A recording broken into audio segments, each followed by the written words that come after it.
Hi, so we're going to do something different today. We're going to do a political react thing, I guess. We're going to watch some Republicans really embarrass themselves, and then we might have to reckon with the fact that that doesn't really matter.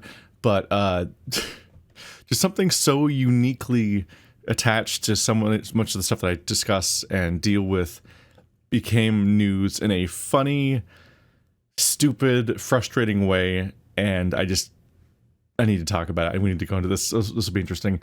So for starting things off, I wanted to go back. Look at me, still having faith in my hair.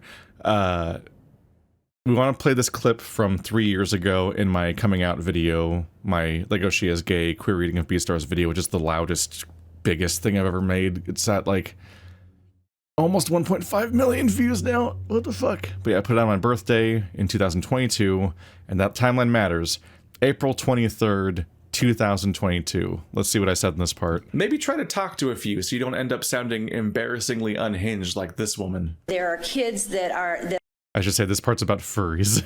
that identify as a furry, a cat or a dog, whatever. At least one of our schools in our town has in one of the unisex bathrooms, a litter box for the kids that identify as cats. Holy shit. No, ma'am. That's not even remotely what furries are. And what you're describing has never happened before. For those keeping score at home, that was actually 2 counts of transphobia. One for the fear-mongering about gender-neutral bathrooms, don't think I didn't catch that. And another for spreading fantastical lies about people identifying as increasingly confusing things. The narrative here is that if we allow a world where a boy can turn out to be a girl, then what's stopping her from being a cat? I'm so annoying when I talk, and I hate every time I have to engage with my own content, let alone when I have to edit this. I hate my voice. I love that you can see debris from the confetti cannon I fired in my own face on my clothes, and there's one here, and there's some on the microphone right here. Oh, what a mess. But yeah, I stand by what I said there, by the way. It's just the reason why conservatives care so much about furries is, one, furries are queer, overwhelmingly, and that's the point of why they fixate on us, is because it's queer phobia and more angles which to attack that. But also a lot of the the freaking out about people are identifying as animals, that's an extension of transphobia. It's an extension of the same rhetoric there, because the idea is that they're trying to imply that there's like a metaphysical sickness in the youth these days, as they always are in one way or another with like D&D or metal or whatever, goth people. And now it's like, if this person, it's seen as part of the conversation and part of the craziness. It's like attack helicopter stuff. Because like these people do not know what a Therian is. So, like, we could get into the topic where there are some people who do kind of actually identify as animals on some level and have a relationship there that I honestly don't fully understand, but it doesn't matter. But that's not what they mean. They're not ready for that conversation. That's not actually what they mean when they talk about this stuff. They just mean, like, it's a version of, like, because the current thing is like, oh, it's like a non-binary person or something. What do you mean they think they're a dog? And that's the fear-mongering there, and that's the point of that stuff. But the whole point of this little bit here was that this was already a thoroughly debunked rumor in April 23rd, 2002. It was months old at that point. The whole point of bringing it up was to dunk on a stupid thing that happened months ago that everyone has already moved on from because it was in the past. Foreshadowing was a literary device. Fucking litter box. Remember when we thought litter boxes were over in 2022? But in the just to get to here, like, this is the PolitiFact thing here. Pants on fire. Oh, what a surprise. Yeah, school districts in several states have debunked the claim that they are providing litter boxes in bathrooms. We did not find any credible news reports that say schools are providing litter boxes. There are no cases. There's been so much discussion of this thing. If there was cases, people would have found it by now. It's literally just a thing that didn't happen. The end. Didn't happen. The only tangentially related thing that came up from this was the upsetting irony on the topic is that there are some cases of some cat litter being in some schools, but it's not in litter boxes. It's in like a go bucket with the idea being that if the school faces lockdown and they have to trap all of their students in their classrooms for hours on end, they have like emergency kits that would allow them to use the restroom in the classroom without going outside, so you can try, just a practical way, try to deal with that problem without going outside and so on, and risking, for example, putting yourself in the path of a shooter or something like that.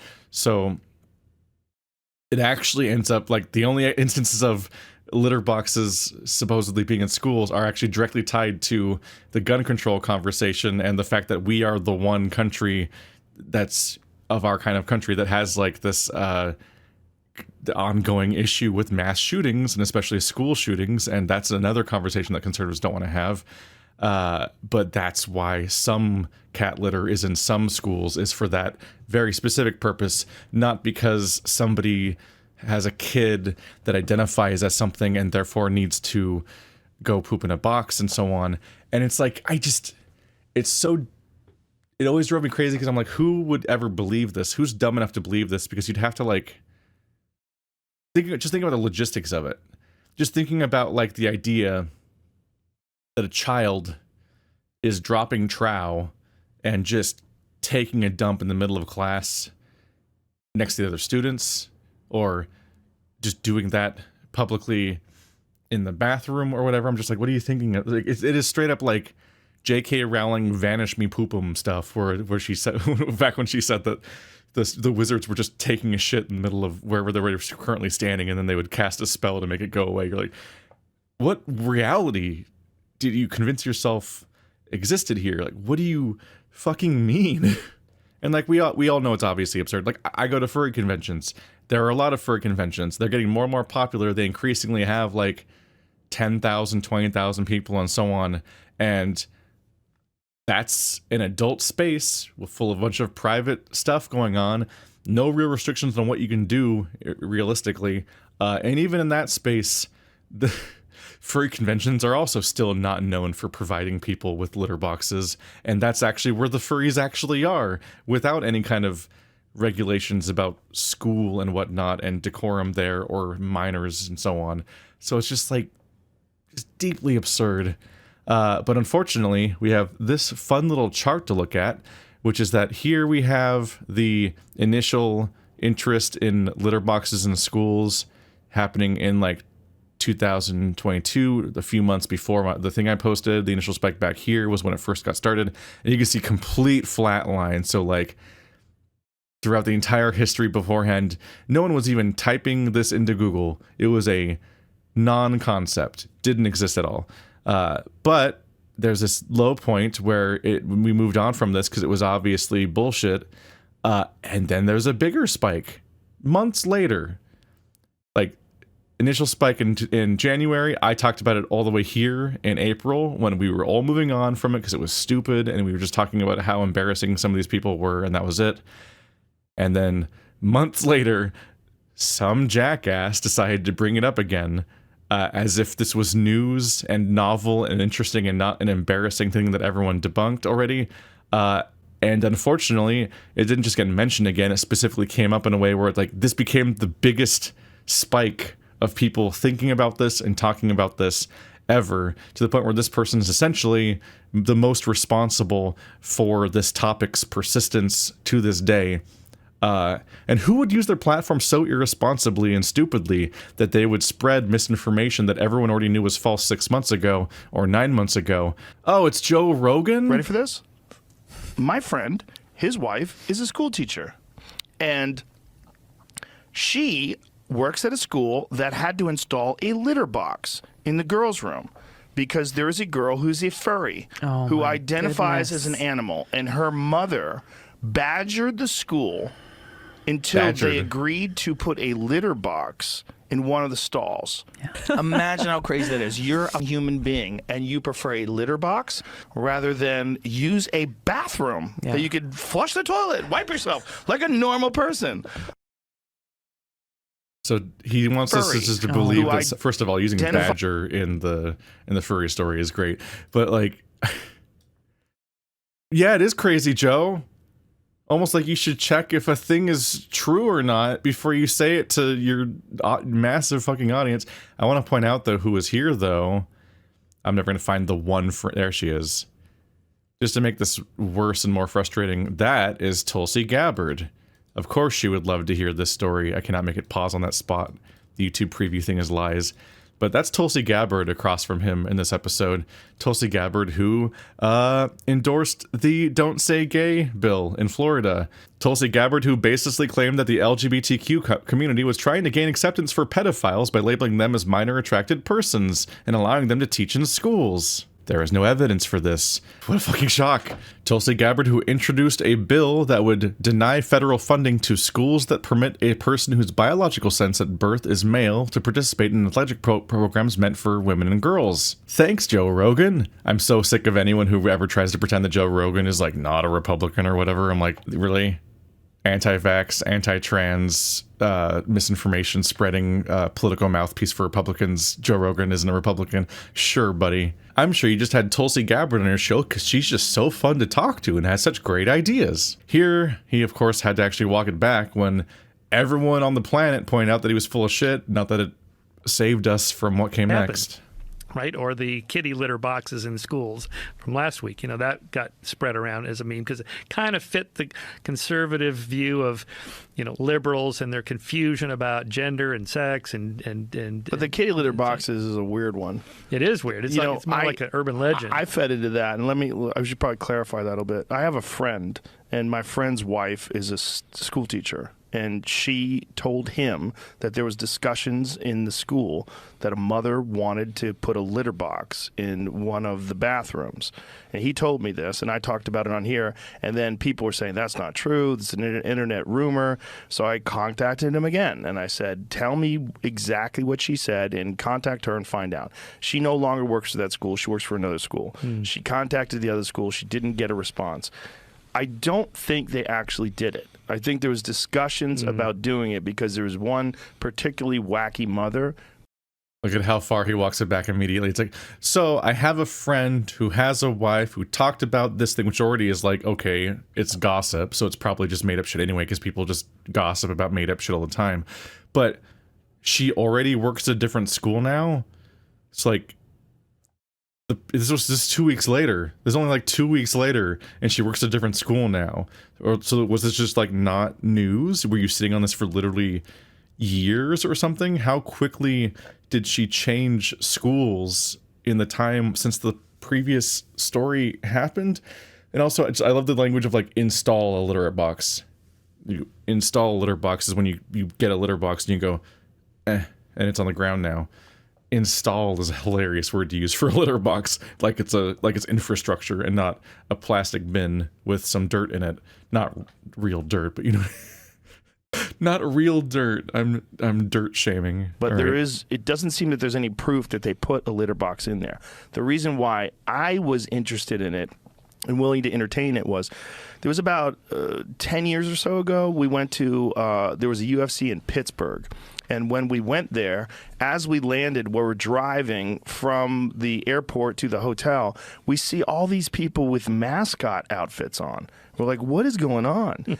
And we talked to this guy, and he said, there's a furry convention in town. The hotel, the guy who was working the front desk was saying how crazy it was. That these folks were asking for their food to be delivered in bowls on the ground so they could eat it like animals. And I'm like, that is crazy. And then he said, they asked for a litter box in the lobby. Now, they didn't put a litter box into the lobby, but someone, according to this man, asked him for a litter box. I'm like, that. A litter box in the lobby? Like in the middle of the lobby in public? It's not happening. It's not happening. It's not a thing that's happening. Not at any real convention. He just had to make up a crazy story from 10 years ago where somebody else was litter box funny. The eating dog bowl food, I'm like, I don't know, man. Pup play exists. I don't know how much pup play was around in 2006 in a way that would ever cross paths with Joe Rogan, even at a convention. I don't know how long that stuff's been around. But I don't imagine that they're ordering food to be delivered in a dog bowl, in particular because I don't think anyone expects any level of infrastructure or any organization to have dog bowls on hand. So it's like, who's asking for that? That just sounds insane to me. Someone might do it as a joke on some level. On some level, I'm not going to go, I won't mince words. Like, someone might do it even as a kink on some level, is put stuff in a dog bowl. I don't know how much that's having at conventions specifically. The only relatable thing I can think of is that at MFF over a year ago, I know that one of the bars would serve food in a dog bowl as like a joke, and like the people who I know ordered it as like a gimmick, they weren't like, oh man, this is the only way I can get off, like it's a crazy kink for them. It's a joke because they're at a furry convention and like people dress up as funny animals, and it's like, haha, get your dinner in served to you in a dog bowl is like a funny joke to do, because dogs, that's not, I don't think that the people who eat their dinner with a knife and fork out of a dog bowl at the bar, that's exactly a kink. But litter box in the lobby of Anthrocon, that's not. No. So I went and did a deep dive online. I went to forums where furries go, because I was trying to find, like, is this a thing? Do they like to use litter boxes? Out of all of my searching, I could only find one poster, one guy who said he had used a litter box. So this one person. Why is this part of your argument, Joe? You did a deep dive. You did your research, which is already super dubious because your form of research leads to like anti-vax nonsense. So like your form of do your own research is very bad, and you get fact checked by your own employees all the time. But even with all of your research, you found one weirdo once, maybe on the planet, supposedly, hypothetically, allegedly, and that seared into your brain for over a decade. And then you're like, well, that must be school policy now. One guy did something once, allegedly, online, unidentifiably. So that must just be what the liberals want. And that's just what's happening every day in schools now. What the fuck are you talking about? Who was saying that he thought it was kinky and he'd like to use it, he, they, it, them, whatever, like to use a... We're doing a gender. We're dismissing the gender. We having fun here, Joe? I see you. A litter box. So that was all I could find. So is that something that people do, or is it something that people talk about doing because it's fun? I don't know. But you do know, though, because you did a deep dive and you looked for it and you couldn't find any of it on the internet, where people talk about stuff in public in a searchable and easy findable way. Like, if people were doing it, then you would see the evidence of them doing it, but you didn't when you looked for it, which means it's not happening, it seems. Like, why is one allegedly positive case enough to sear in your brain forever, but the total absence of that being a thing that people do, and not enough for you to dismiss it? It's enough for you to be like, it's like, it's up in the air, who knows what it means? It's like, isn't that evidence against the thing? Your own story makes you look stupid. One of the things that I found about these furries is, like, it's sexual in some sort of weird way. I love when conservatives act like they're discovering sex. Like they don't know what sex is. What? Like, why? It's crazy. These furries, they're sexual. These adults, they bang, and sometimes they do it in entertaining ways instead of just the same way over and over again. I've never had this idea before. Me and my wife, we just exclusively fuck, like, with the lights off, and we don't look at anything, and we don't talk, and we don't joke about it, because sex is very serious, and no one ever does anything weird during it at all. They like to get together and have sex with their furry outfits on, and they don't want people to know who they are or what they want to keep the outfits on. So it's I mean, you should probably know who you're having sex with. That's usually how that works. But yes, no, it can be a lot of fun, actually. It's it's fantasy. It's fucking around. It's role play. It's not a fucking new concept, Joe. Cosplay kind of thing. Yeah, it's like a cosplay kink thing that some people engage in. Like, how that got connected to gender, I do not understand. You did it with your platform, Joe. You did the conversation in the first place, Joe. Because it seems to be a completely different sort of kink. But what I think people have concern with is that it's nonsense, and that it's crazy. And if this nonsense starts getting into schools, because there are, Jamie, what was the thing that you were telling me? There was someone was telling you about one kid thinks they're a wolf, and they I honestly don't know if I still need to. I think they're trolling. I think there's something that Maybe, happened but on you know, TikTok in got out of hand. In that film, What Is a Woman? Matt there was Walsh's that film. one person that said that they were a wolf. Yeah, I wolf mean, you can always find somebody. It's the transphobia documentary. They're doing my work for me. They're citing the transphobia documentary for their furry stories. And people will tell me these aren't connected when I point it out. But they point it out when they're talking about it. Like, they can't avoid bringing up trans people when they talk about furries with their weird made-up shit. They just do it off the cuff. Like, look at them go. Buddy, There is a report from ABC, though, where they went and talked to a bunch of younger kids and parents that were having, like, a meeting, and they're like, our kids like to dress up and talk this way, but, like, you should see how different they are when they do it. Right. They went from being very reserved to, like, outgoing. And Right, because it allows them to, when they pretend that they're a wolf, they can just be freer. So maybe they're, like, very shy, introverted kids, and this allows them like some form of escapism. Yeah. Like you said, like a cosplay type thing. Yeah, but so what happens then is, so there's an element of truth to and this is true with conspiracy theories, always a little element of truth, and then it gets blown up into something else. And then Is it an element of truth? Is the element of truth just that furries exist in the abstract?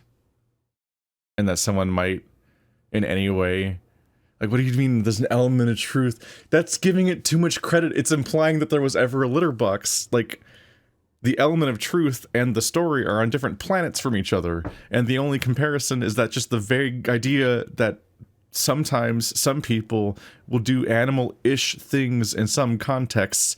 It's like the same thing as being like, oh, I'm an alpha Chad bodybuilder because I think that alphas are real and wolves and not a hoax made up by somebody who studied them poorly.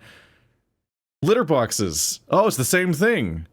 Cause alpha. Cause animals. Like that's the connection. It's trash. It's trash. Right. If it gets politicized, that's just the sort of thing those libtards would do in these schools. They're trying to groom our children. Right. Then you get a moral panic. It's like the satanic panic of the 1980s. Mm-hmm. Started with that McMartin preschool case in Manhattan Beach. Yes.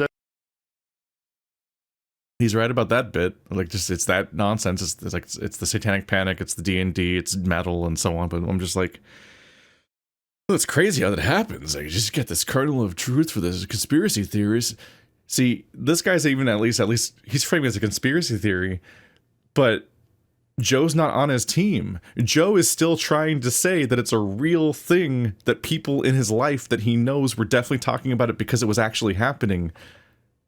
And they're gonna be like, yeah, it's crazy how we fell for misinformation online. It's like, no, you didn't fall for misinformation online. Your own story is that you had secondhand knowledge of this, like in real life. You don't get to blame the internet for this one. You don't get to just be like, oh yeah, thank you for letting me blame the internet. No, you were doubling down in this second version and still pretending that it's a story, and you led to the #1 moment of it trending forever. Like, so you were single-handedly the most responsible for the misinformation online. It's you that did it. You don't get to then be like, oh, it's crazy. It's like, I swear to God, I'm so fucking annoyed. But the reason why we're talking about this isn't because Joe Rogan's stupid, although he very much is, and just being embarrassing yourself this much should be professionally devastating at some point, but it just never will be. The reason why we're talking about this is because they tried to legislate this topic, and holy shit, that white makes my face go white. Can I like force... I can't force night mode on this. The glow of the screen, Jesus. This is what my face looks like. So they tried to legislate furries out of schools, and we're supposed to take this seriously. This is on the record, and somebody spent their professional career cash on this, and they're presumably still employed and not laughed out of their entire state. Which is a problem. It says, relating to the display of and allowance of non-human behaviors in Texas schools. I'm already tickled by the idea of non-human behaviors because humans are doing it, so it's kind of inherently human behaviors. Role play is a human behavior. Acting like things is human behavior. This bill may be referred to as the Forbidding Unlawful Representation of Role-Playing in Education, or Furries Act. Actually work out Furrie. Where's the S? Is the S? Oh, the S isn't. There's no period after the S, so it doesn't count, I guess. In this bill, they define non-human behavior as any type of behavior or accessory displayed by a student in a school district other than behaviors or accessories typically displayed by a member of the Homo sapiens species, including. I'm like, I hate to break it to you, but wearing cat ears is a human behavior. Cats don't wear cat ears. Humans wear cat ears. That's all. Accessories are human until we discover other intelligent species, I suppose, including using a litter box. There it is, immediately, for passing of stool, urine, or other human byproducts. B, a personal or outward display except during a school play or by a school mascot through surgical or superficial means of features that are not human, such as tails. Surgical. They think they need to legislate away students surgically implanting tails. Surgically. First of all, just gotta say, if somebody does have surgically implanted animal features, they probably still need an education. So you probably still owe them an education, even if they have some sort of strange surgical cosmetic procedure. But generally speaking, those are not things that are happening to children and are generally illegal. But I can't help but notice that the idea of bringing in surgery feels like just plus oneing the rhetoric of the idea that people are actively doing surgery for trans reasons on minors, which is just also not what trans-affirming care for minors means. It generally just means puberty blockers and respecting people's pronouns and socially transitioning. That's what minors do. They're not surgically implanting cat ears. Oh, surgical or superficial. I love the use of surgical, you fucking madmen. Okay. Tails, leashes, collars, other accessories designed for pets. They at least acknowledge that they're accessories designed for pets here. Fur, other than naturally occurring human hair or a wig made to look like human hair. I love that they think they need to, like someone's going to class in a fursuit. I can't stress this enough. School conduct already has rules of how you can behave and how you can dress and so on. Like, I didn't go to a school that had a uniform, but you could get in trouble for dressing certain ways. There were just limitations on where you could go. You pretty much were supposed to wear like a t-shirt or a button-up and like pants and whatever. You know, like, there's an expected averageness to your clothes.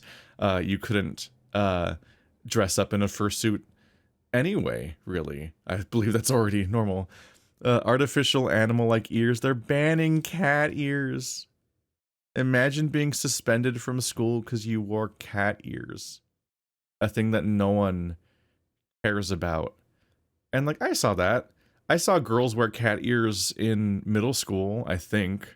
I don't even think they were furries. I think some girls just think it's cute to wear cat ears sometimes. And I can't stress this enough. Who cares? I feel like an insane person reading all this. I'm so sorry. Other physiological features that have not historically been assigned to the Homo sapiens species through a means of natural biological development. Barking, meowing, hissing, or other animal noises that are not human speech. I am so sorry to the teacher who would have had to tell their 6-year-old students in the 6 to 8-year-old students in elementary school. No barking. You're not allowed to meow or bark ever. No silly little behaviors of not being an animal. You can't, of being an animal, you can't do that. And then just having all of the kids just do it more, because they would probably just get worse when you told them not to do it. Like, I don't think that's going to be a very effective thing. And then you're like, what are you going to escalate it? You're going to suspend or expel students for making animal noises as a child? Like, these are the... Just let them be children. What are you doing? Imagine having to escalate this to like their parents and having meetings because your 7-year-old barks sometimes. Like, these are fake people. These are comical people licking oneself or others for the purpose of grooming or maintenance. You definitely already can't lick other students. You don't need to add that to the books. That's fake. That's just not a real thing.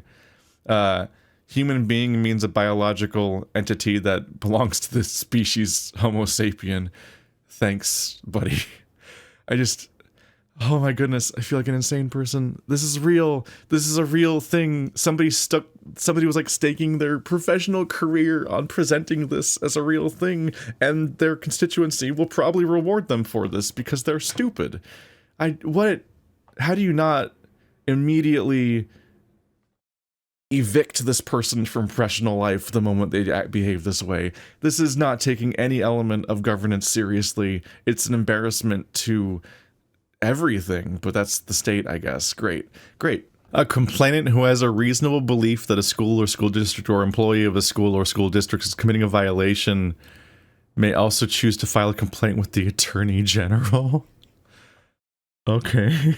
This video is a shit show. The one I'm making right now. Well, this one's also a shit show, but anyway. So we get to our main event, the beautiful, beautiful moment, and I haven't watched this in its entirety yet, but the guy who drafted this bill had to defend it in a hearing and actually try to advocate for it, and we're at least still in a level of governance where when you say stuff this insane, and other human being who are adults and are trying to do their job have to listen to the dumb shit you're saying, it hits resistance. Recognizes Representative Gertis to explain the bill. House Bill 54, forbidding unlawful representation of role-playing in educational spaces, known as the Furries Act. Texas is at a crossroads. We have taken great strides toward improving educational quality, access, and safety these last few sessions. Texas is at a crossroads. The fate of the spirit of Texas is currently at stake because someone might meow in a classroom. How do you get out of bed when this is your job? How do you even face the world? When reports of the presence of a furry in the school surfaced in Smithville ISD, my hometown, I immediately grew concerned.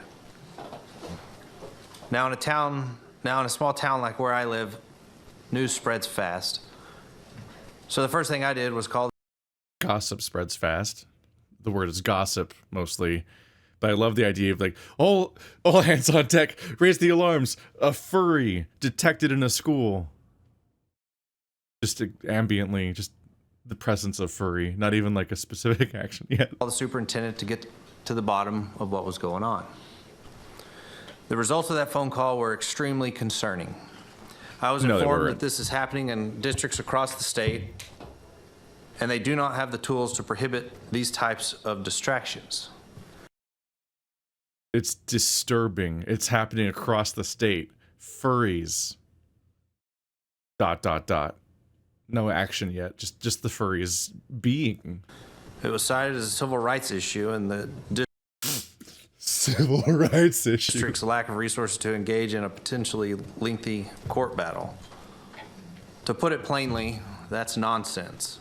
A student exhibiting non-human behaviors or identifying as an animal in the classroom is not a civil rights issue. It's a distraction. If administrators feel they are left without standing to fight these distractions in their districts, or feel they lack the ability to make the changes themselves, we will give them the tools to do so. HB 54 simply adds an additional tool to the toolbox for our educators to handle these types of situations. This legislation was very carefully crafted to not interfere with the theater, mascots, or elementary age children playing pretend. Schools and their students should have the ability to have fun theme days, dress up for Halloween. However, they should be able to do so without fear of extreme everyday distractions or rumors of them. Fear of distractions. That's the stakes. You can't even make it sound like this matters. People should be able to dress up for Halloween without the fear of distractions. Okay? Mr. Chairman, you mentioned the committee sub, which after having some conversations with members on the floor, we made a couple changes in the committee sub that moves this through for students in grades 6 through 12.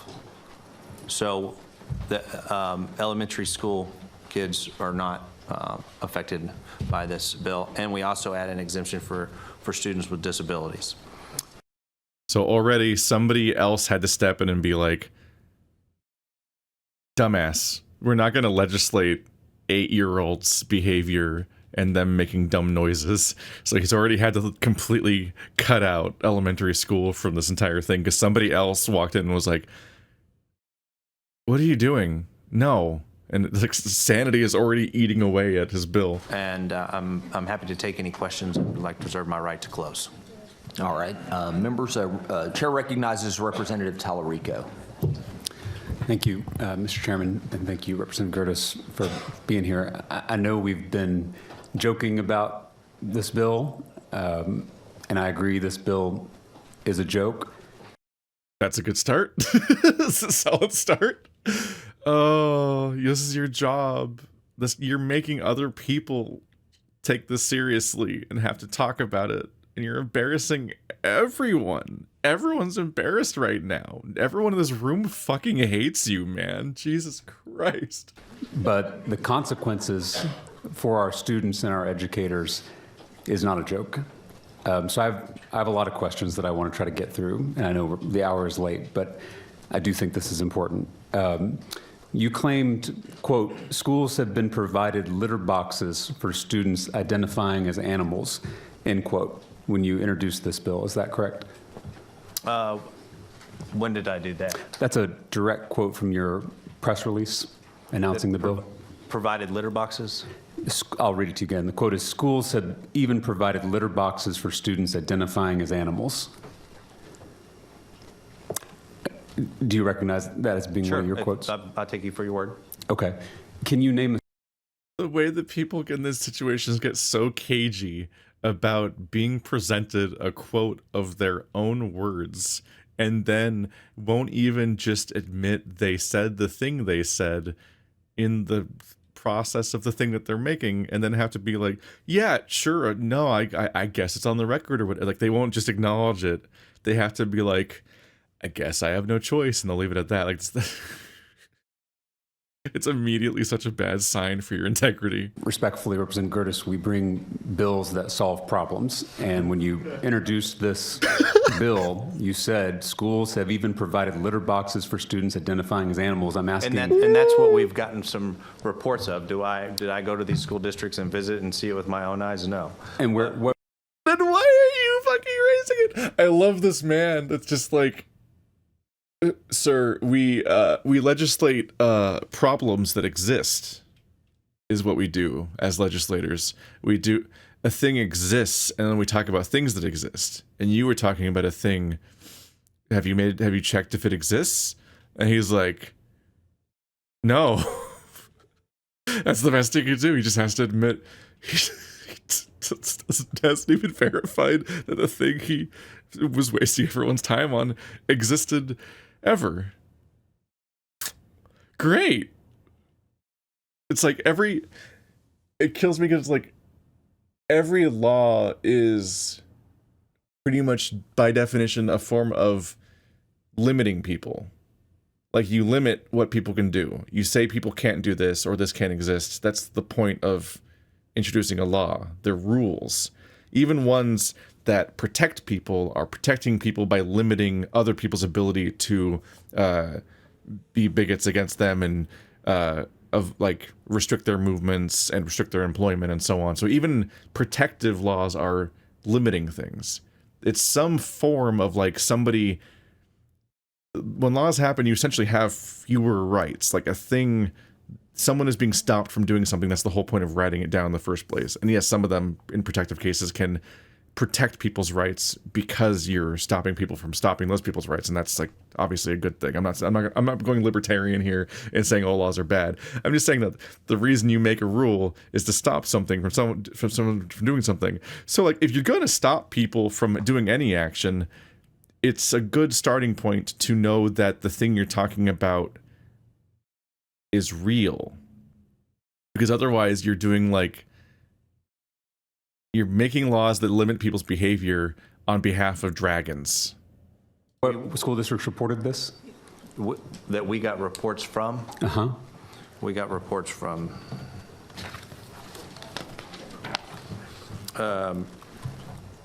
Smith and Smithville confirmed they did not have one. Yeah, because you mentioned it's a good Smithville report. in your Good layout. Right. As That's being about where you the heard furry. about I this. never said that Smithville had a litter box. I want to be clear about that. Okay, and I want to be clear that You were asked for positive evidence and you mumbled for a while, looked at your papers, and then confirmed negative evidence. It's not what the question was, sir. quote, at this time, the district has no concerns related to students behaving as anything but typical children. Representative Gertis contacted Superintendent Cheryl Burns to ask if there were any litter boxes for students on district campuses. Burns informed Rep. Gertis there were not. But as a courtesy to Rep. Gertis, Ms. Burns made the extra effort to walk the campus to confirm that there were no litter boxes. Is that your understanding of what happened? They did a tour. They patrolled. They did a litter box patrol. The no fun police had to go tour the whole facility to make sure there wasn't any surprise litter boxes anywhere, a thing that they made up. So you're just actively wasting someone's time. That was probably an hour of someone's time, just in search of litter boxes. Oh, Jesus. She did confirm that there wasn't. Uh-huh. That's fine. But I'm talking about the conversation I had with her in November. Well, she's rejecting that accusation that you're making. And she can do that, but I know the conversation that I had with her. Okay, and so I just want to ask the question again. Can you name a school where it has been confirmed that students are using litter boxes? This was at the top of your... You have one witness, and she says, JK, no, I won't actually stand by those comments. Rough start. The press release, this was mentioned when you introduced this bill, created quite a stir among public school educators across the state. And so I'm asking, can you name a school where it's been confirmed that there are litter boxes being provided to students? For this purpose, no, I cannot. Oh my God, it scared me. I thought my computer died. I find it concerning that these types of debunked conspiracy theories are being used by politicians at the highest levels of our government, including in this legislature, who know that they're incorrect. Are you aware that Governor Abbott said, quote, kids go to school dressed up as cats with litter boxes in their classrooms? Sure. Are you also aware that when the governor was asked by the Dallas Morning News to name a single school where this happened, he couldn't? And PolitiFact called this a pants on fire false claim started by online rumors? Okay. Incredible. Or do you want me to name a specific example? I've asked if there's an example. Do you want me to name a specific example? You were asked multiple times to do that, and I would hope you'd have one because of the thing where you tried to legislate it. Do you think it's a good use of our time to write laws based on debunked internet conspiracy theories? This man's my hero. That's a dangerous comment to make because I don't know who he is, and he's in the Texas legislature or something, so not a good batting record, all things considered. don't endorse, not blanket endorsing anything about this man because I don't even know his name right now. But for this half an hour, he's currently my hero because he's the person who is being forced to be the adult in the room in front of a very embarrassing person. And that's coming from a furry. We are spending precious legislative time toward the end of this legislative session on a bill called the Furries Act. And honestly, Representative Gertis. Well, it sounds stupid if you say it like that. This whole thing is just weird and honestly a little creepy. And I think that's the point, because this is all, in my opinion, No, it is creepy to police the behaviors and activities and self-expression of children and teenagers. Fuck off. Let them go to school dressed in goth clothes or whatever, especially if you don't have like a school uniform and stuff. Like, let people express themselves, man. Go fuck yourself. Because this does immediately it seeds ground towards other upsetting things, because it would let you, for example, get closer and closer to policing gender expression and other stuff like that. Like, to be serious, like, this is a genuine infringement of rights and can cause harm. And also, when I laughed at the civil rights things earlier, I misremembered where we were in the sentence, and I thought he was claiming it's a civil rights issue on his end. And I'm like, what the fuck are you talking about? And it's like, oh, he's claiming that it would get held up because people would consider it a civil rights issue. And I'm like, no, it is. Because all the furry discourse is constantly 1 inch removed from trans discourse, and policing people's self-expression and behavior and so on, based on boogeyman nonsense things, is just an excuse to gain more power to police children in even more ways. And that will affect queer people.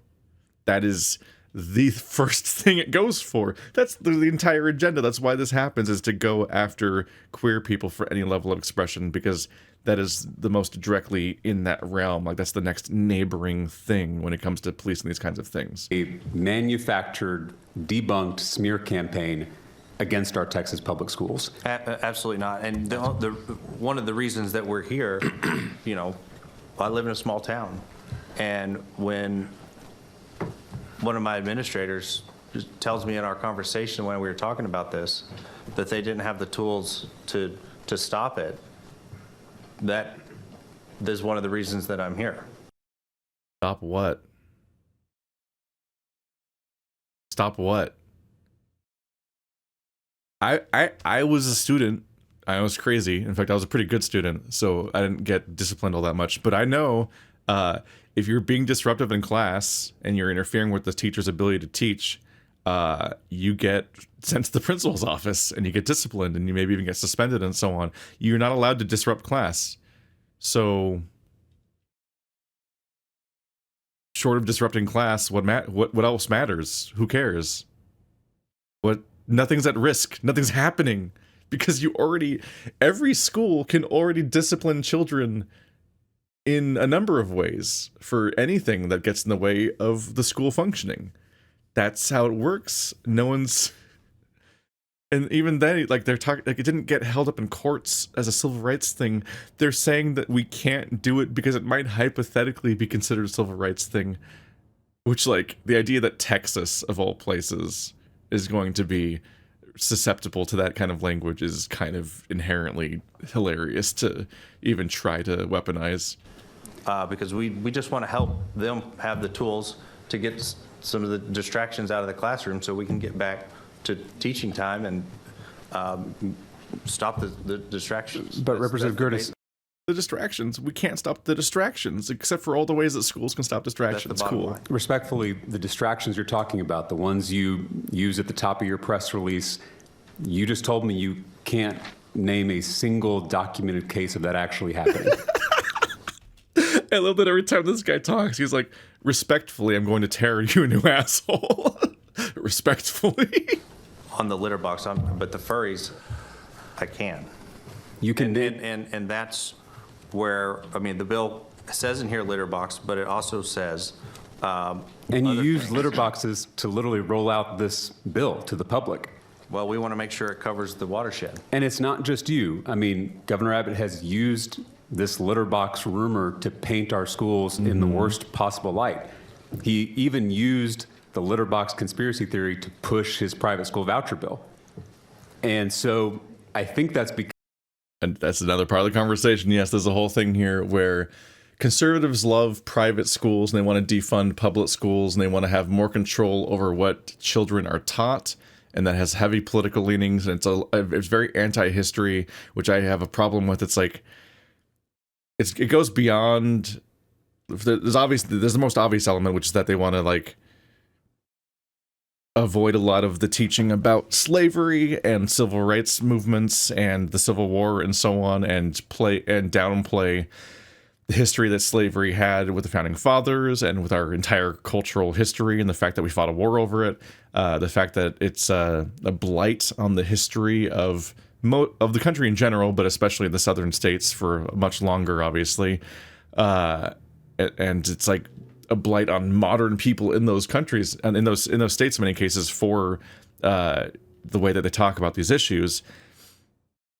But it also even extends to other things like when I bring up certain issues, it's people have responded and made it clear that like young queer people growing up and going through schools in the American public system, they don't learn about the AIDS epidemic. They don't learn that Ronald Reagan oversaw what was kind of, if not a genocide-like era behavior, where he just turned a blind eye to a disease wiping out countless Americans because, well, it was queer people. So fuck them. They deserve it. And we want them gone. Like, that was the thought process. They just actively ignored they were actively ignoring a known problem that was killing countless people and, frankly, killing straight people too. It's not like AIDS knew to target a sexuality or anything, and let it get massively worse and let it become this huge issue, and didn't even allow the information to flow that would even protect people. Like, people talk, like, when people don't understand about the AIDS epidemic, it wasn't just the fact that like protection and healthcare and so on was out the window, and like systems that would help people were not funded and so on. It's the fact that like even the information wasn't spreading about like what it was, how it endangered people, and how to avoid that danger and so on.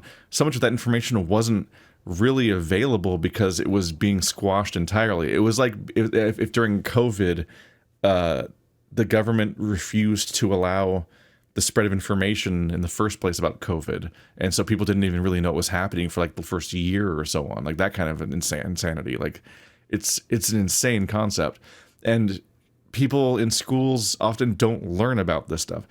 I remember like we kind of engaged in a level of like collective shame when so many Americans learned about Black Wall Street and the Tulsa bombings and stuff like that from the superhero show. The DC superhero show Watchmen was the first place that many of us learned important elements of Black history, because we don't want to teach people that Americans did some race wars and wiped out neighborhoods of Black people. And we don't hear about Emmett Till. We don't hear about so many fucked up things in our American history that should be important. And it's like, that's already the state things are in. And in the direction, in the push towards privatization, they want to go even further in those directions and have even further control over what history is taught, even with how dire things already are. And so the narrative is almost always, here's the fucked up thing that they're teaching your kids. They're trying to get them with gender ideology, and teachers are grooming them, and they're going to gay your kids. And that's why there's these bills that are like, if any of your kids are any kind of queer, you have to report it to their parent, which endangers the kid, because if they're in the closet against their own family, they don't feel safe with their family knowing their gender identity or sexuality. And if that information reached classmates or teachers, it's either because in a traumatizing kind of way they've been outed, or they trust somebody enough to confide in them in a way that they don't confide with their own family. And that's dark and it's upsetting, but that's a real thing that happens. And outing those people to their own families puts them in danger because they don't think that they're safe with their family telling those things. But it's framed by conservatives as teachers indoctrinating your kids and turning them against their own parents and stuff like that. It's like, that's not what's happening. Those parents are queerphobic and the kids don't trust them. The parents did that. But this is all part of this ongoing conversation. And so like the next step of that is being, they're turning your kids into furries. And if your kid goes to the public school, they're going to be next to somebody that shits in a litter box. That's the whole point of spreading these kinds of stories and these narratives. And it's like, the sad thing about all this is like, this guy is glassing this guy's planet. He's obliterating him. This is an incredible cathartic thing, but don't mistake this catharsis for a victory. This video I'm making right now is not a victory because none of this is changing. None of this is stopping. The people we're talking about that conjure up a false reality and then legislate based on that and fearmonger about queer people, they're in power in every branch of government right now. They currently control all three branches of the United States government on a federal level, and there's been a red wave in general throughout the country. And with how things have been going with Trump lately, I love to think that things have gotten so insane that maybe people will immediately backlash against this movement when the midterms come up. But I also wanted to believe that people wouldn't vote for him a second time after how stupid the first time was. And they did it. They did it worse than I ever imagined. And frankly, when I talk to conservatives, when I encounter with conservatives, there's either people that are so far gone that they believe all this bullshit, and those people are unreachable. And then there's like the weird, moderate, lazy conservatives that just think that this will help their bottom line. Like, if I vote for Trump, then my savings account will be bigger than if I didn't vote for Trump. And for that kind of conservative, the backlash and all the insanity and the embarrassing bullshit that the Republicans are doing all the time, it doesn't reach them, seemingly. They never hear about it in the first place. And so when you talk about this stuff, they have no idea what you're talking about. And it's like, what the fuck do you mean? Isn't it the political platform of the people you voted for? And they're like, no, I don't know what you're talking about. I'm like, oh, Jesus Christ, we literally don't exist in the same reality.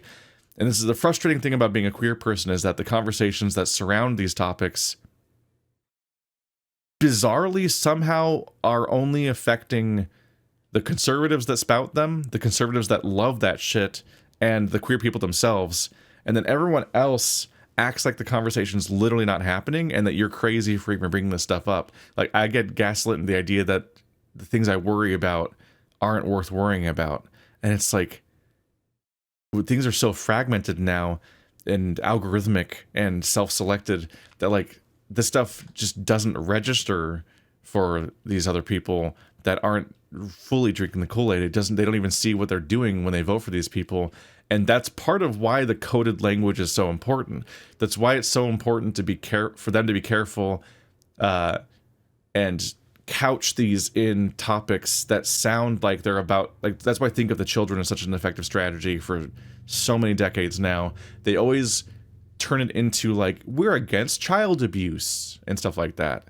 And they always frame it in those contexts, because then it just slides right off the brain of anybody who's not fully engaging with it and isn't directly threatened by it. And it's why queer people are constantly feel threatened by, for example, pornography bans.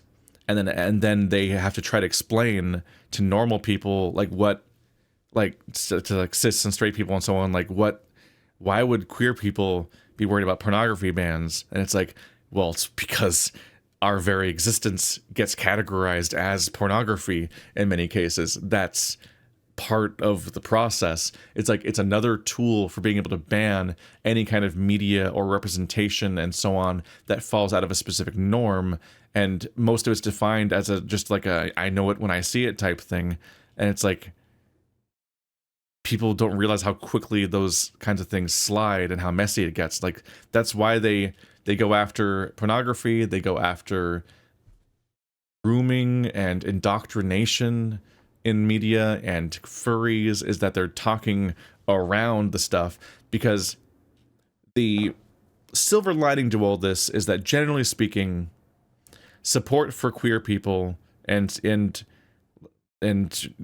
gay people and trans people like is pretty popular. At this point, if you actually advocate against gay people outside of really specific bubbles, you sound like an insane person, because normal people don't fall for this shit and fear-mongering about gay people. There's like, it's gay people, it's Steve, who gives a shit, whatever. And trans people are rapidly getting in that territory too. There is a very public, horrible backlash against them, but people don't usually actually popularly support being fucking weirdos about trans people and like inspecting people's genitals when they go to the restroom and all these other fucked up things, which like, that's another fucked up thing. It's like, who wants to live in that world? Who feels safer having their genitals inspected when they go to a restroom than the idea that somebody might just be gender-y in the restroom that they happen to be using? Like, how is that? That doesn't make anyone feel safer. That feels incredibly intrusive and invasive for everyone, and it's like more rights being lost for everyone. That kind of, and like, that's fantasy nonsense. Literally will never happen. Completely insane scenario to ever have to enact or process, but that's like the logical outcome of these insane conversations about bathroom bills. It's like, no one would actually want to live in that world. So what are you talking about? But we're on a long ass tangent here, but I just wanted to get to drill the topic of like, just so we're clear, this guy's getting obliterated and we can all enjoy that, but let's not pretend that they lost, because he faces no consequences for this. This won't even affect his career. And in fact, just raising this issue in a political way probably gained him support and gave him more power in his office and might even help him get reelected and so on. Like, this is just, it's not a victory. And that's the frustrating thing about all this, is that in a sane world, someone being this embarrassing professionally would disqualify them from like all future work in this field. That's how basically anything should work. But they basically make a living writing fan fiction about reality and then making real laws based on their fan fiction. That's their job now. And that's the world we're in now. Because if you want to defund neighborhood schools across the state, you have to get Texans to turn against their public schools. So you call librarians groomers, you accuse teachers of indoctrination, and now you say that schools are providing litter boxes to students.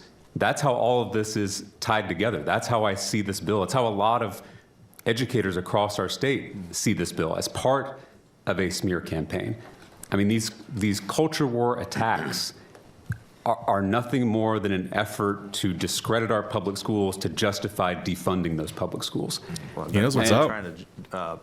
What we're trying to do is provide the tools that I was told they didn't have to stop this type of We just went over the school in your district that you cited in your layout has come out and said that it's false.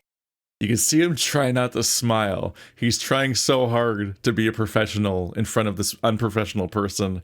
You can see the tips of his lips start to go a little more up when he had to, like, I guess, clap back here, where it's like, it's all in slow political decorum, but he's just like, you almost got to crack a smile because you're talking to the most absurd human being you've ever met. That there are no children acting as animals, and there are no litter boxes on the campuses. Well, in that conversation that I had with my superintendent, I took her at her word.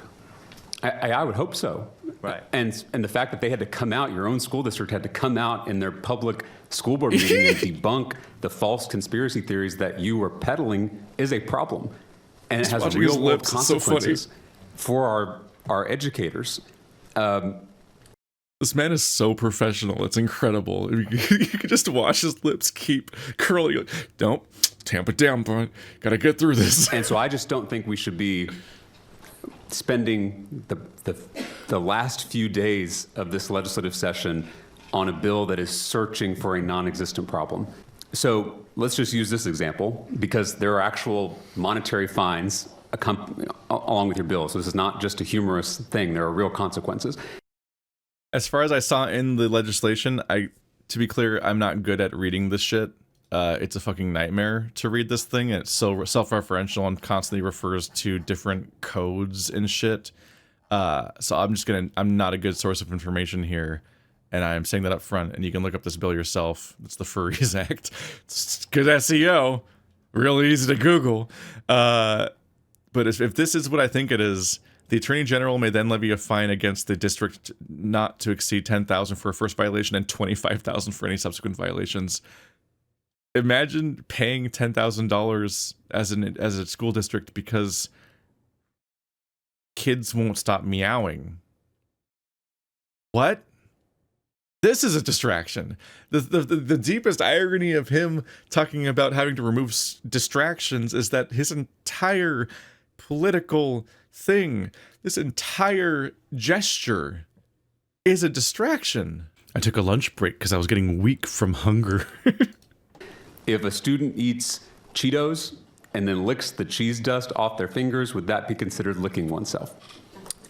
Yeah. Me 5 minutes ago. That's not a non-human behavior if you're licking your fingers because you got food on them. That's kind of in line with a normal behavior. But It's literally grooming. That's grooming yourself with your tongue. That's what that means. you're defining non-human behavior as licking oneself or others.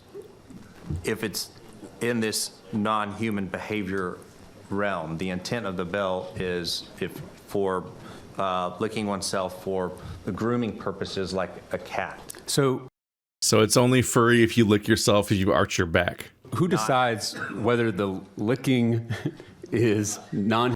There it is. There it is. He couldn't hold it in. He finally broke 13 minutes in. He just had to actually laugh.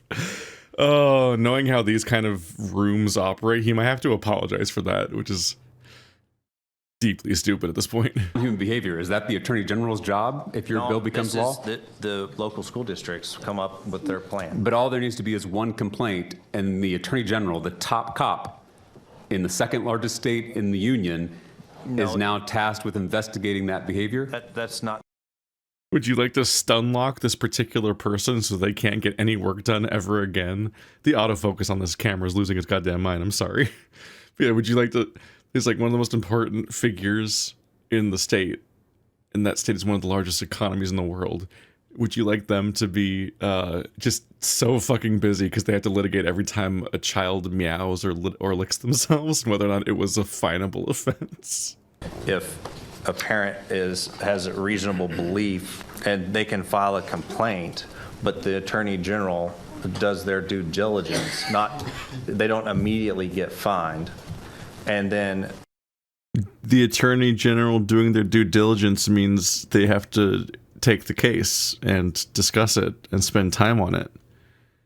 All of them. I mean, I would just hope that the Attorney General has better things to do than investigating licking or that kind of behavior among kids. I mean, again, to be honest, I'm not comfortable with any bill that's going after a non-existent issue. What if a kid went to the Alamo with their family over the weekend and bought a Davy Crockett fur hat from the gift shop? Would wearing that hat be considered wearing fur? I want to ask about the animal sounds. Your bill penalizes schools when students engage in barking, meowing, hissing, or other animal noises that are not human speech. Is that correct? that's what it says. Your bill has certain carve-outs, Halloween, theater. Does your bill have a carve-out for instructional material? Old MacDonald had a farm is entrapment.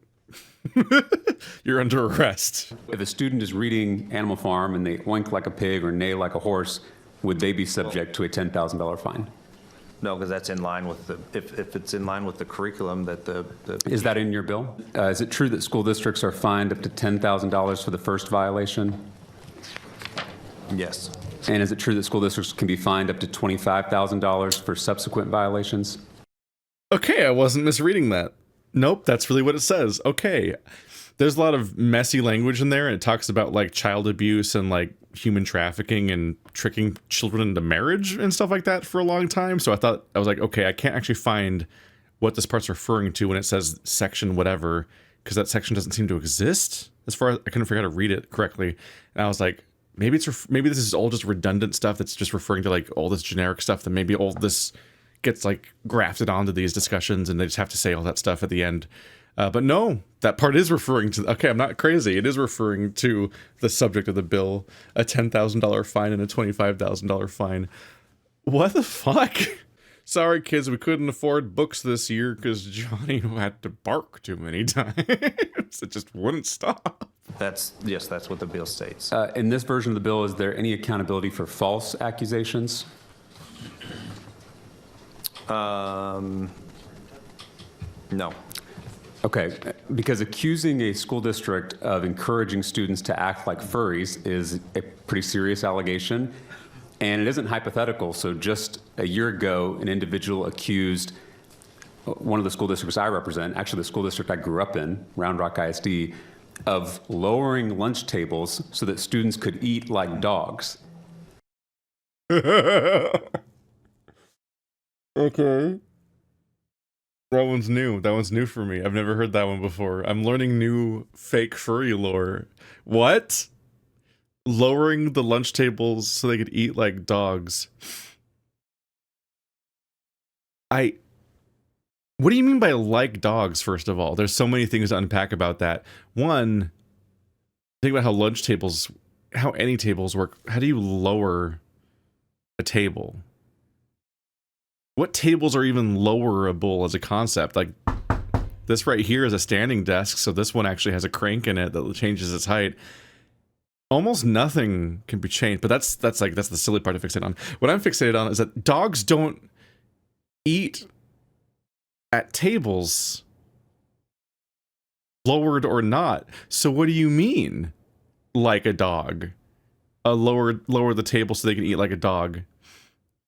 What do you mean? Like a kontatsu? Do you lower the table like a kontatsu? And then you eat at the lowered table sitting on the floor? You know, like a dog. Dogs love eating at kontatsus. What the fuck are you talking about? Dogs don't eat at tables. They don't eat at a lower table. They eat out of a bowl on the floor in most households. I've never seen somebody have a dog table. So I don't even know what that rumor would mean if you take it literally. Like, if you believed the rumor, what did you think it meant when they said like dogs? That's like, the dog bowls at least evoke eating like a dog as we have them as pets with the dog bowls. But like, if kids have a floor table, that's still not animal-like behavior. They're just lower now. I feel insane talking about it, but like, what the... Beyond the absurdity of that... This is all... Thank you for that. This is all like post-Pizzagate QAnon nonsense where people just live in a different reality with made-up nonsense. And they like a guy that attacked a pizzeria for having trafficked children in its basement when it didn't have a basement. Like, reality just doesn't matter. And it's like, these arguments don't even need to really flow or go anywhere or make sense even when you believe them. Like, that's what fascinates me about some of this stuff is like the thing that people believe, if you believe it, is stupid on the face of things. Let alone all the reasons why it's not true. Like, what do you mean? The superintendent had to make clear that the school lunch tables could not even physically be lowered. But those false allegations caused serious harm to our school district and took time and attention away from the classroom, away from teaching and learning. Distractions, you might say. I imagine that those kind of frivolous tweets or Facebook posts, conspiracy theories, I imagine what those would do if they came with the full force of the Attorney General and his office. I mean, defamation is a very serious threat that I think this bill opens the floodgates for.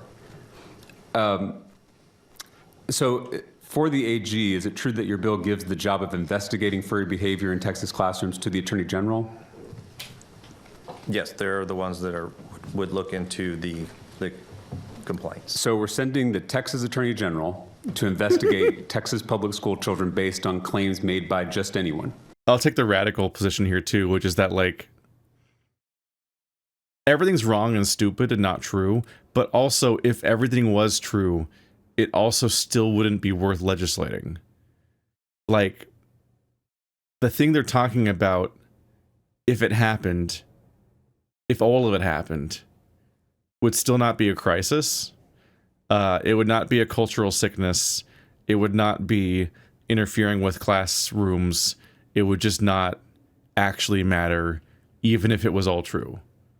So the entire conversation's stupid anyway, because, like, who gives a shit if literally all of it happens, but also none of it's happening, which makes it even funnier. Like, what the fuck are we talking about? So I guess the last question I have is, does the Texas Attorney General have better things to do than policing a child's actions in a public school? You know, we'll have to leave that up to them. Okay. Thank you, Mr. Chairman. Leave it up to them? No. That's what's being legislated right now. You're deciding it right now. You can't, the buck pass here. You can't just pass it on and be like, well, I guess they'll have to decide if that matters. No, we're deciding right now. I'm not fucking there. This happened 2 weeks ago. Thank you very much. All right. Chair 2 months ago, recognizes 2 weeks, Leach. something like that. I'm sorry? Okay. All right. Members, we will move on to testimony. We reserve your right to close. Yes, sir. Thank you. Oh, what is testimony even going to sound like? Who's going to speak up about this bill? She's in the other committee, and we'll try to come after she testifies there. Can she come at the end if the No, we'll call her again, but when we're done, we're done. It is fucked up that if you participate in government and you take all this time to wait around here, and it's like hours and hours, you'll be here like all day just trying to testify, and you'll have to wait for this to all finally come up. They have multiple committees happening at the same time, and so if you're testifying at the other committee, you just lose your chance to testify at the other thing. Like, there's so many ways that participating as a citizen is hostile, and it's just good luck if you have a job. Also, note that the behavior is only abuse if it occurs in a school setting.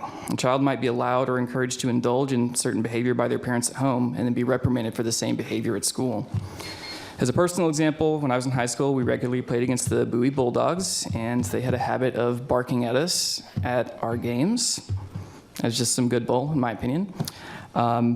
And their coach certainly allowed it, if not encouraged it. But under these definitions in the bill, it would be considered non-human behavior. I just want to add one example. As a French teacher, one of the tools I rely on is engaging students in playful ways, such as when I teach them about animals and translations for how to say animals in French. I often teach onomatopoeia as well. The sounds that the animals make can be very useful for comparing sounds in the target language to English to just aid in their development in the language, and the language in this bill makes me concerned about doing that. You have like the old MacDonald had a farm, and everybody kind of sings the song along and makes sounds of animals. It's like I said, if they do Old MacDonald had a farm in school, it's entrapment now. They can arrest everybody that participates. You know, kids have invisible friends. So it's like, what is the next? It's a joke. I know they're not arresting people. It's a fine on behalf of the school and disciplinary things. So it is still enforcement actions against children. And it's like, what the fuck are the stakes here? Let kids be kids. Oppose this bill. This is just nonsense. Thank you. Dear House Public Education Committee members, I am a late diagnosed, disabled, autistic commercial interior designer that has studied human behavior and psychology. I'm here today to urge you to vote against HB 54. This bill is ableist, discriminatory, and will exacerbate harm to students. This bill penalizes children via potential transfer, expulsion, juvenile justice program, or suspension. These are an extreme, inhumane response to minor, unharmful behavior. The punishments would be detrimental to the child's essential access to education. I've seen what happens when rules target the odd students. It leads to increased othering of the student in the form of bullying or harassment from other students and even faculty. I have a friend whose child was assaulted repeatedly for acting different, and this bill, instead of protecting the student, would have the faculty join in to penalize a vulnerable, misunderstood student. This bill is an attempt to legislate someone's personal discomfort onto another person. As a disabled autistic person myself, I can understand that some people feel uncomfortable by something like kitten ear headbands, but that doesn't make it wrong. Any behavior exhibited by a human is human behavior, even if it makes someone uncomfortable. When I stim or flap my hands to regulate, it's a human behavior. When I wear a creative article of clothing, it's human behavior. If I sit on the ground and say meow, although not a productive move in this context, it is still a human behavior because I'm a human and I'm doing it. I've experienced firsthand how engaging in this form of creative behavior can actually be a therapeutic and safer avenue to socially connect. This bill is biased, problematic, and illogical, even with the exceptions. Student behaviors that this bill seeks to penalize are not harmful to anyone. Students are growing, learning, and exploring, and it is to their own and our detriment that we would inhibit unique ways for students to express and play. Dramatic play is an essential part of curriculum, Please wrap up your especially for students, but even into upper grades, as I've cited in my testimony. Okay. Please oppose HB 54. Thank you. All right. Thank you very much. Members, any questions for this panel? All right. What a hero. They had to probably wait 16 hours to say a 2 minute testimony that they then get told to wrap up while being all nervous and exhausted. There's been who did it? Was it genetically modified skeptic? Somebody, I don't remember who did it. Somebody did a breakdown of this stuff because they were actually at this committee to testify against another bill, which itself was upsetting. And frankly more important than this one. I think they had to wait around for like 20 hours to testify, and you end up getting rid of basically everybody that is willing to sit around, because like people have lives and jobs and they have to eat, and there's nothing to eat there, and like there's additionally like helpful organizations that come in and just try to bring people food and like try to enable this stuff because they themselves know that this process is so hostile to citizens participating at all that like that they intentionally get everyone to leave by just making it so unreasonable. Like the way that like a corporation will have you go through like a massive phone tree and a whole bunch of waiting on the line, and then having to talk to somebody in India, then being sent somewhere else, and they won't just let you call the person you want to talk to because they just don't want to actually have to pay for the labor of somebody having to talk to you. So they just make a convoluted system that's much cheaper, and then make it a business model to not give you service. In a similar way, they get rid of a lot of the testimony and citizen participation in government by just making it incredibly unreasonable to actually be there. The committees that are happening at the same time, the massive wait, they won't tell you when they're going to cover the thing that you need to testify for, so you just have to be there the entire day and hope they get to it, all the way from like 6 a.m. all the way around to like past midnight, and just keep waiting around and trying to maintain like being functional and so on. Like these people are exhausted that have tried to show up for this. Yeah, here it is. The brutal reality of fighting Christian nationalism in Texas. Genetically modified skeptic. I only recently found this channel. I don't know what their overall vibe is, so I'm not going to like do a blanket endorsement or anything like that. But this video was them trying to advocate against this bill in Texas that was part of the same docket here. I think you can even see the same panel of people. Is it the same room? Yes, the same room of people, literally. So he advocated there and testified against this. This was the bill where they were going to put the 10 Commandments in Texas schools, and it passed. They're putting the 10 Commandments in Texas schools. The religious Christian 10 Commandments. That's how Texas is doing lately. So it's like this was not like, in case it feels like this feels like some big victory or whatever here.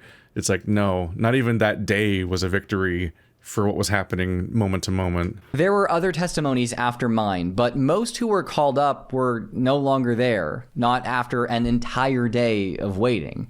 This, in my mind, was exactly what the senior representatives in the committee intended. Speaking.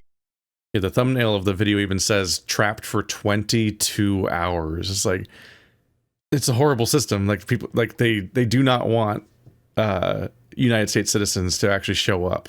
I just can't sit here and remain quiet and not comment on the attacks that were just levied against you by our colleague, Mr. Tallarico. I think that if you want to any one of us can file a piece of legislation that we care about, and we can and should welcome disagreement. There were 0 cases of the thing he wanted to legislate against. All right, well, embarrassing guy number 2 has entered the room. New challenger, Jesus. Respectfully among colleagues on the issue at hand, but his obsession with Governor Abbott, his hatred for Governor Abbott and for private school vouchers or educational savings accounts has just gone too far.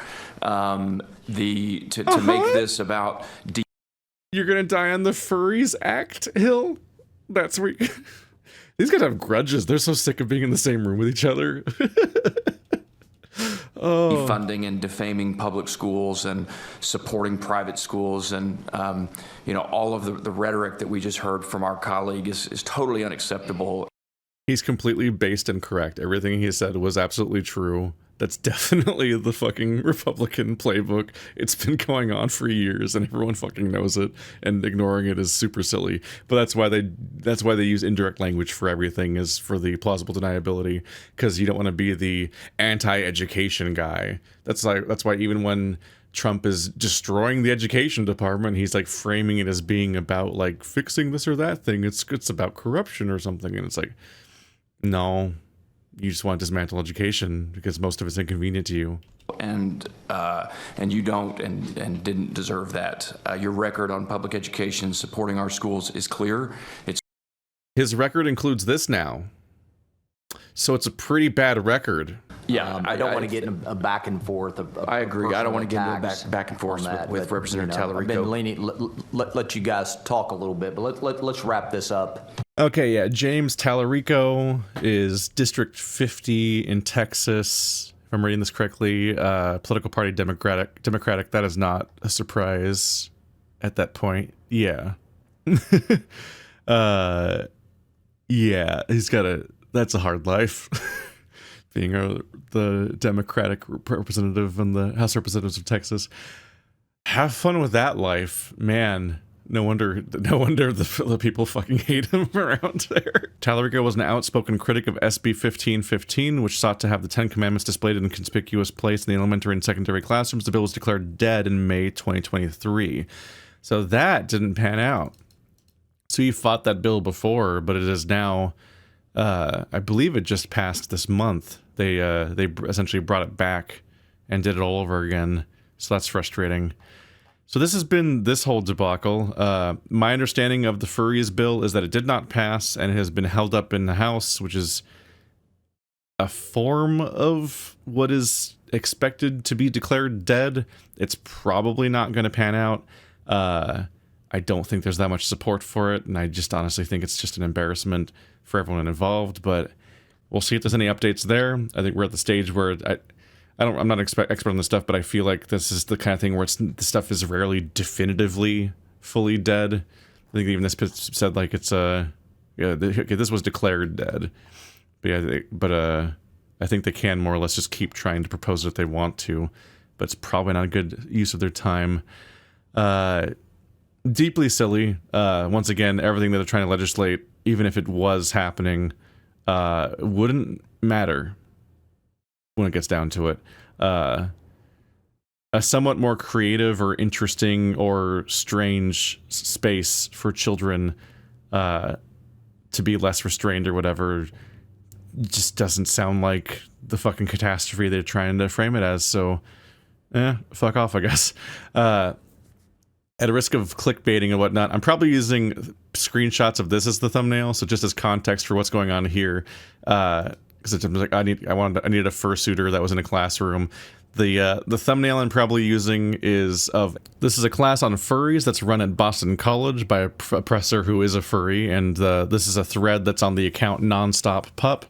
I'll link the thread itself in the description for people who want to read up on what happened here, but it is an 18+ account, I believe, so I don't think you're going to want to be exploring the account further unless you are 18+ and like that kind of context. But there's a lot going on here where they have a class where they talk about the history of like anthro art and culture and so on, and they brought in like you could have people designing personas as part of the class, and this is all like as an elective thing. And they brought in some furries that would come in fursuit to talk about what the furry fandom means to them as a community, and what suiting means to them, and like what they get from all of this. And it was covered by Fox News, and the professor was under attack for a while. And I remember that they had their accounts locked down for a while so that new people couldn't come after them, and just trying to like deal with that because they were being harassed over this. Like, this is another form of like the right mobilizing against furries and harassing people for stuff that doesn't matter. Like, it's just a class. And it's not like this is what's happening, it's indoctrinating kids. It's a college class. College is full of all sorts of different classes, just about whatever. This isn't like what you need to do to graduate. It's just an interesting thing to teach a class about, because it is interesting. Like, there have been so many furries now for so long. There are decades of history of the explicit furry fandom, by which I mean like literal explicit, not like explicit as an adult. I mean like the furry fandom as we know it has been around for longer than I've been alive. And I'm fucking ancient, apparently, at this point. But then before that, obviously, there's a larger history of anthropomorphization and literature and so on. There's just stuff there that's worth getting into and discussing as a cultural artifact.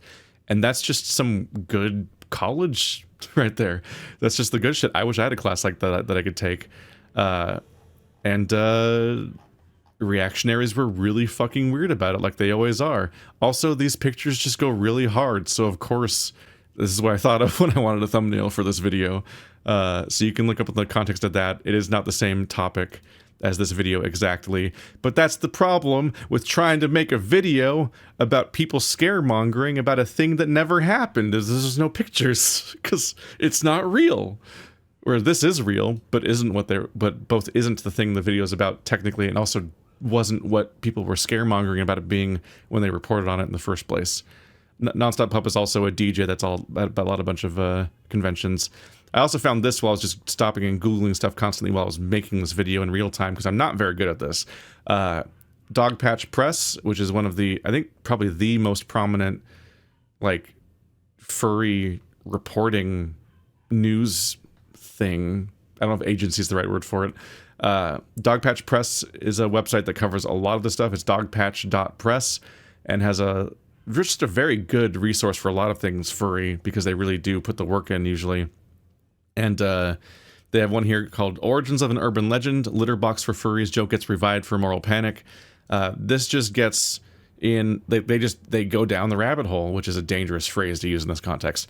But they go investigate what the latest backlash was, what is a hoax, what isn't a hoax, what is the weird origins of the hoax, which goes back way further than this stuff, and talking about like weird rumors at old anthrocons and so on. So you can go through here and check this article out if you want further reading on related subjects. But I'm gonna take a break.